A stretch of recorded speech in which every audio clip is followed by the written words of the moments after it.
So today we're going to look at either using the slope formula and from there write it in point slope and then write it in slope intercept form.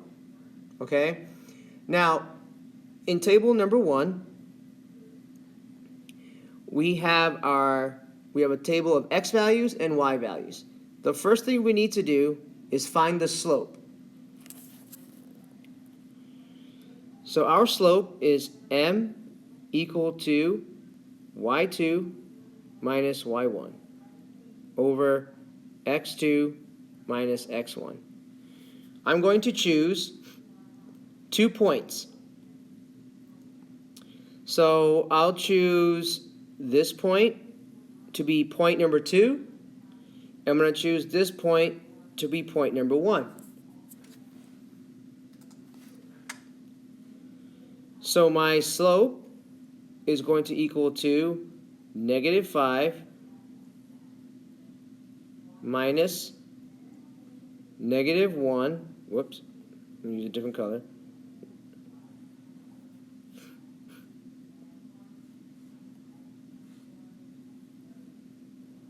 Divided by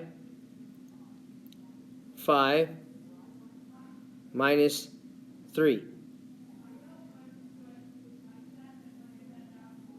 Now remember, when I have a minus times a minus right here, it's going to turn into a plus. So this will say -5 plus 1.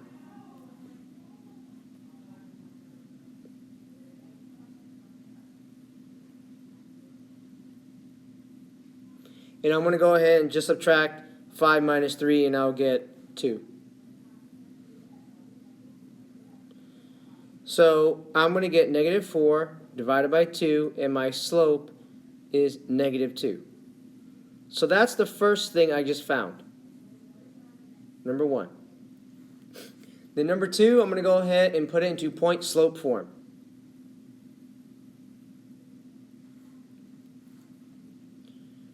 So in my point slope form, y minus y1 is equal to m times x minus x1.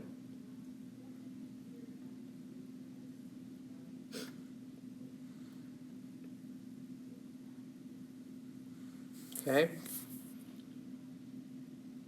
So I get my first point, y minus -1, is equal to, my slope is -2 times x minus 3. So that's my point slope form.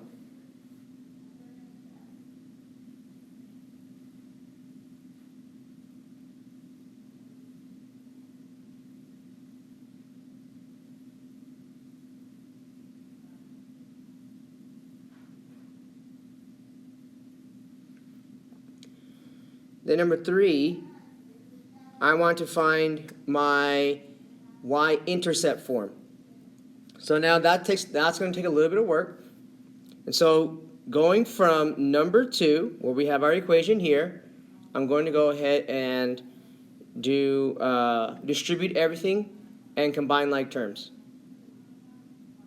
So this will be y plus 1 equals to -2x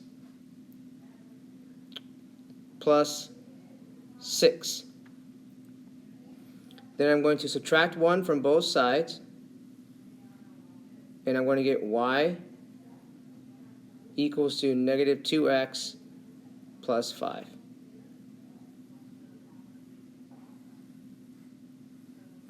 This is my slope-intercept form.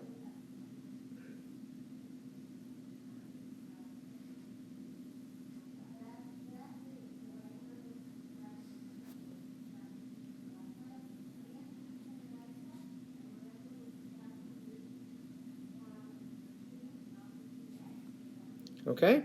And that's all I have to do. So in number 2, what you guys would do on your own, you're going to follow the same steps.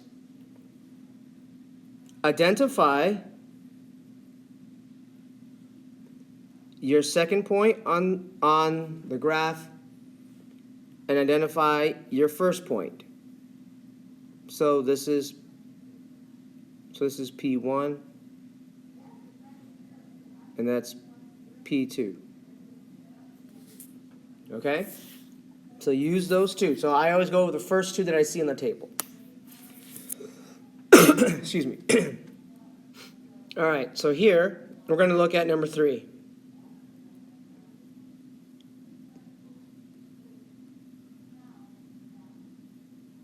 Now, number 3 from the graph, I want to find the slope. Now, remember, I need to choose points that cross the grid line. So as I'm blowing this up right here, notice that where the line is perfectly in between the grid lines here. So I can choose a point here, and here's another one over there. So I'm going to mark it in blue. This is my first point. That's P1. And then, since this is already green, I'm going to use red for P2. So that's P2 right here. So the coordinate of each one,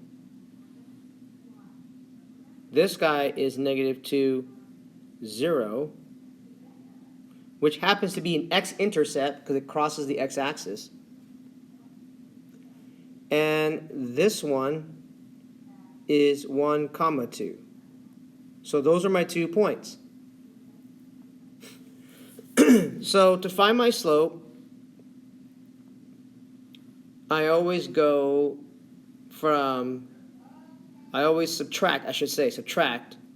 P2 minus P1. So I'm going to take 2 minus 0 divided by 1 minus a -2.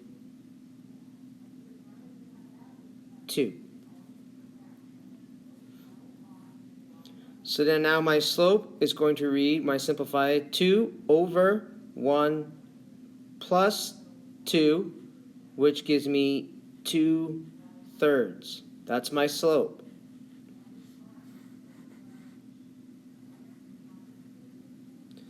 Or they call that, remember they also call it rate of change.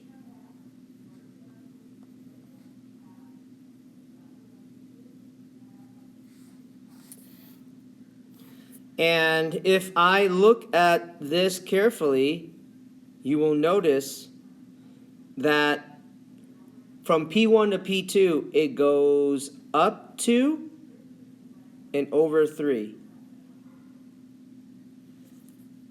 So that actually is correct. My slope, how I figured out algebraically, and how I drew it on the graph is also matching up.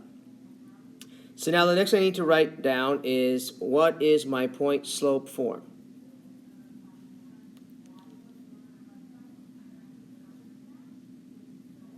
So y minus y1 equal to m times x minus x1.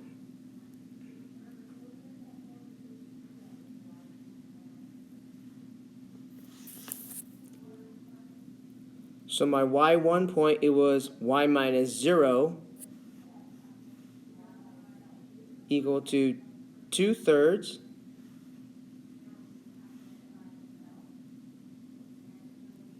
times x minus a -2. So if I simplify this a little bit, since it's y minus 0 on the left side, I can just write it as y equal to 2/3 times x plus 2. That's my point slope form.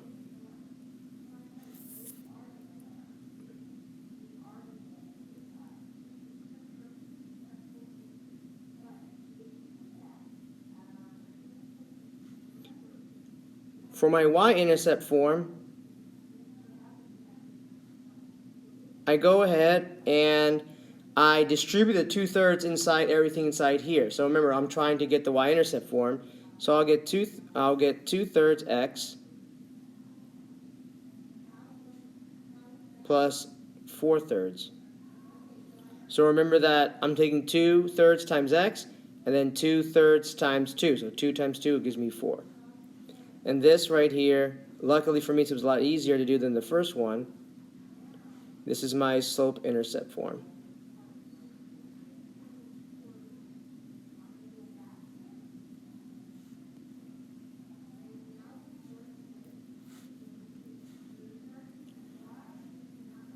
So recapping here, if I look over to number 4, I'm going to go ahead and look for points on the graph that cross the grid lines perfectly. So I see a point here, and then if I go all the way down, I see another point over here. So, for example, this could be my point 1, and this guy could be my point 2. Okay, for example. All right.